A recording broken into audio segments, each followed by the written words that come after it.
Tuesday evening. இன்னும் 2 டேஸில் பொங்கல் இருக்கிறனால மார்க்கெட் போய்ட்டு வந்துடலாம் அப்படின்னு சொல்லிட்டு நானும் அம்மாவும் கிளம்பிட்டோம். மார்க்கெட் போய்ட்டு வெஜிடபிள்ஸ்லாம் வாங்கிட்டு அதை வீட்டில் கொண்டு வச்சுட்டு நெக்ஸ்ட்டு க்ராசரி வாங்கணும்னு சொன்னாங்க. சரின்னு சொல்லிட்டு க்ராசரி வாங்க பாப்பாவை கூப்பிட்டு கிளம்பியாச்சு. பாப்பா யாருன்னா என்னோடய தங்கச்சி பொண்ணு. அங்கே போய்ட்டு நல்லா ஜம்னு மேடம் வண்டியில் ஏறி உட்காந்துட்டு அவளை அப்படியே அங்கே கூப்பிட்டு போயாச்சு.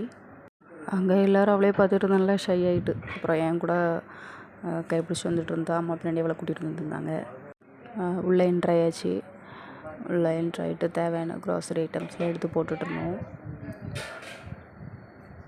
ஒரு சில திங்ஸ் அங்கே இல்லை அப்படின்ட்டு இன்னொரு கடைக்கு போயாச்சு. இன்னொரு கடைக்கு போனால் அங்கே சின்ன ட்ராலி வச்சுட்டு அவள் பண்ணுற அநியாயம் பெரிய அநியாயம்.